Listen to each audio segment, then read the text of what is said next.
What a difference a day makes. It's July 26, 2021.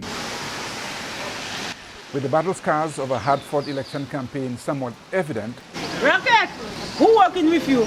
Roach. St. Lucians quietly, but in a very businesslike manner, went to the polls to cast their ballots. How are you? We put it already? Okay. Yes, we put it already. One group of agents was buoyant, busy and confident, while those responsible for transportation were already in a festive mood less than 30 minutes after voting got underway.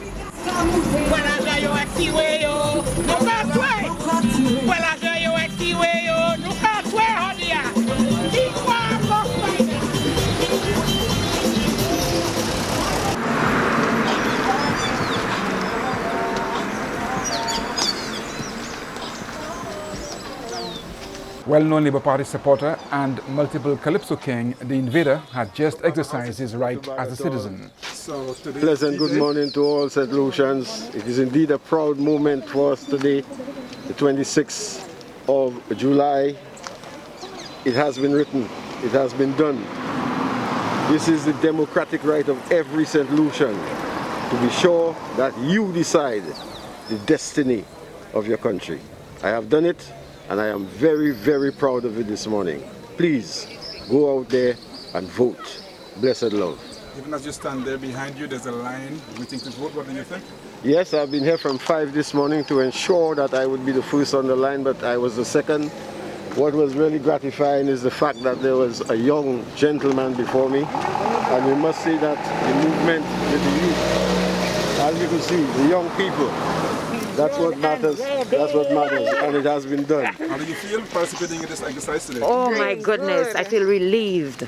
I feel liberated, red and ready. Yes, Papa, what you're saying. So yes, this is democracy at work. We see people lined up peacefully. Oh yeah, people have been here from very early this morning. The process seemed to be moving very smoothly. I have to commend the various booths. Everything seemed to be flowing. I was in and out of there in just a couple of minutes. So it looked like that today is going to be a great day. You notice that we're doing this in the COVID, in the pandemic. You notice that the protocols have been adhered to? Protocols have been adhered to. People have been implored to wear their masks. Sanitizing is in place. Social distances is being maintained. So far, so good, as far as I can say. Good luck. Blessed.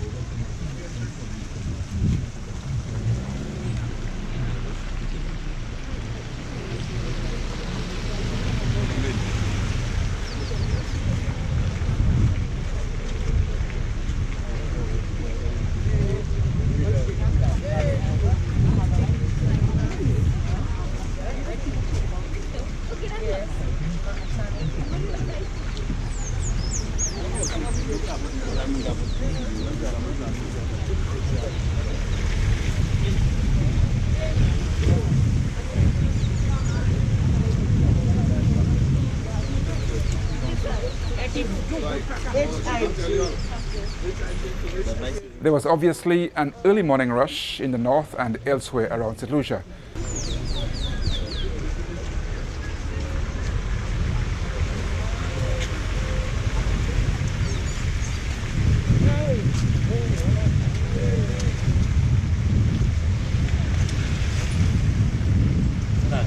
Yeah.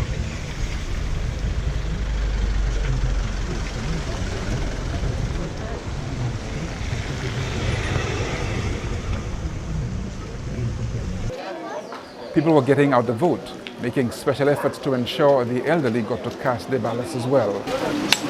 Okay. I'm taking straight to your polling station. Generally, the lines appeared orderly, but at this polling station in Soufrière, there were some over-anxious voters.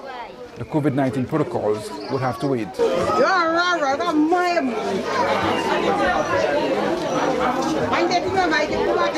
The long lines slowed down by mid-morning but remained steady for most of the day. This is Lafargue Choiseul, voters patiently waiting to exercise their franchise. And in Pierre, quiet contemplation.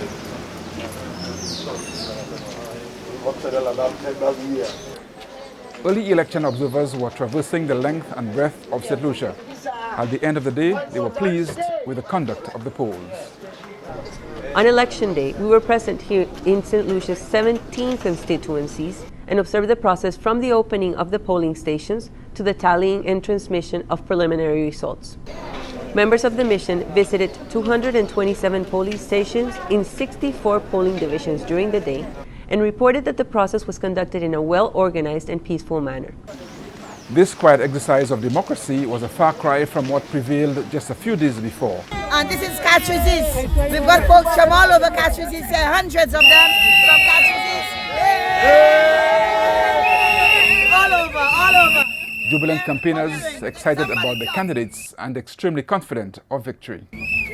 We're ready to win! We're ready to win! That's right. Yeah, she's in the video now.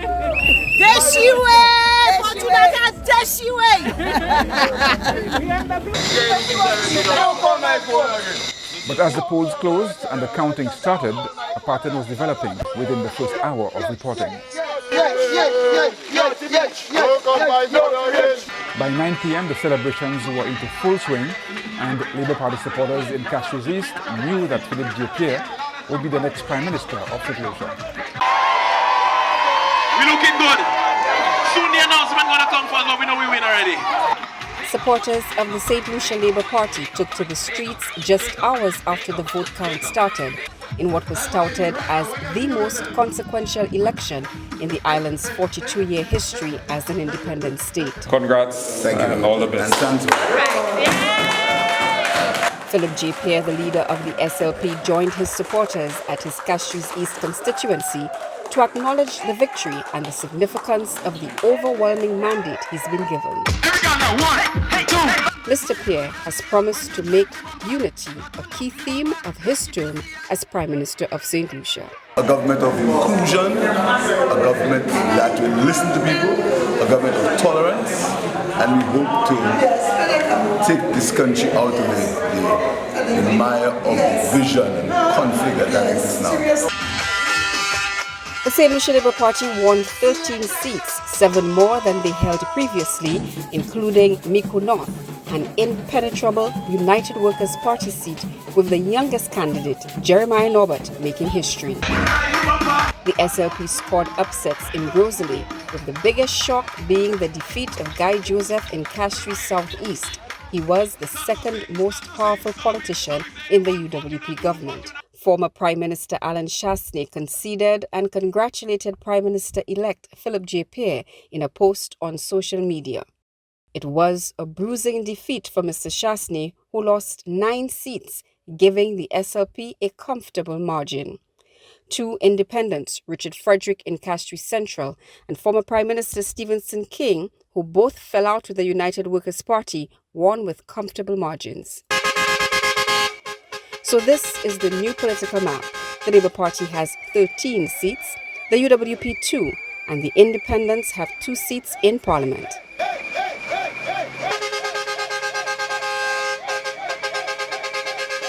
I would disagree humbly though with that suggestion. Pollster Peter Wickham, well known for his work throughout the region, was a day later explaining to Odette Campbell of the Grenada Broadcasting Network the apparently unexpected outcome of the 2021 polls in St. Lucia. And Chasney was very different. And Chasney is essentially a Caribbean version of Donald Trump in the sense that he was relatively new to politics. He came into politics as a senator, an opposition senator. He contested a seat and failed. And then in 2016, he contested and he won, but he did something which was unusual in that he won government and prime ministership from not even being in parliament. And that was a significant thing. But he doesn't have a long political history. And I think that as time went on, people began to resent the fact that he was a business person and that he didn't seem to have the political and grassroots grounding that people were looking for. Hi, PM. Say hello to the live. Great to be here in Castries North. We have to continue the work that we've started. In 20 seconds, what will you say led to his downfall, so to speak? It might be a strong word, but what do you think led to him not being able to hold on to power? I think that he was a bit unrealistic about the prospects. And my feeling is that if he had called the election in September last year, he could easily have gotten home. To me, he clearly was not popular and he was clearly losing popularity. There's no question about that. But I think that the idea of a leader being less popular as time passes is nothing new. And I think in the same way that others' popularity has fallen and there's still one, he probably could have gotten home. But I think his big mistake was timing. He could have called the election in September last year. We have poll data in my organization to suggest that he would have won at that point in time. And indeed, we have poll data now to suggest that he would not have won at this point in time. So if you look at it in that way, honestly, his biggest failing was not to have called the election in September. I perhaps think that his business background led him to believe that the amount of money that was likely to be spent between September and now would have been enough to generate a feel-good nationally. He did not think that COVID would have had a third wave. Indeed, he probably didn't even think COVID would have had a second wave. And the protracted nature of this COVID pandemic is one that has undone him. And I think that if there would be one single factor that I would name that has been responsible for this undoing, it would be that. I do not want supporters of the United Workers' Party in Castries Southeast to be disheartened by what has happened. I know it's a sad moment for all of us, but we will get over it. We will move on. We will do the things that we have to do, and life will go on. I am one of those who believe that time is a great revealer. You know, you cannot always respond to every allegation, every accusation, every piece of propaganda. But you know in your heart that even if it takes effect and it has the desired effects that the perpetrators wish, that is to make people look at you in a negative light and maybe for them to succeed in their quest, I mean, that too shall pass. And eventually people will see for themselves. Those who do not take the time to analyze for themselves, eventually they will realize what it really was. And so I do not take those things to heart. I, Philip Joseph Pierre, being appointed Prime Minister, do swear that I will, to the best of my judgment, at all times, when so required, freely give my counsel and advice to the Governor General or any other person for the time being lawfully performing the functions of that office. As Prime Minister, I promise to be Prime Minister not for some of the people, but for all the people.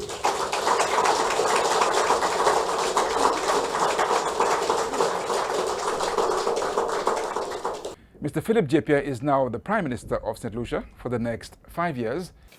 I, Leslie Vincent Mondesi, do swear. The new Attorney General is Attorney at Law, Mr. Leslie Mondesi.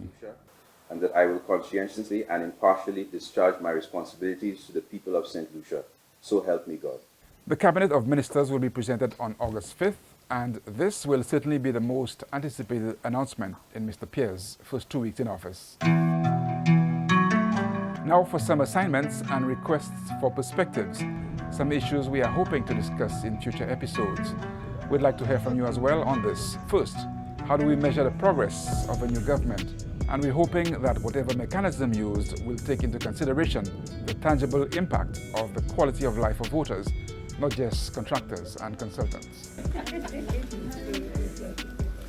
Starting with the Olympics, we hope to see a plan to ensure we have athletes prepared to build on the progress of the team now flying the flag in Japan.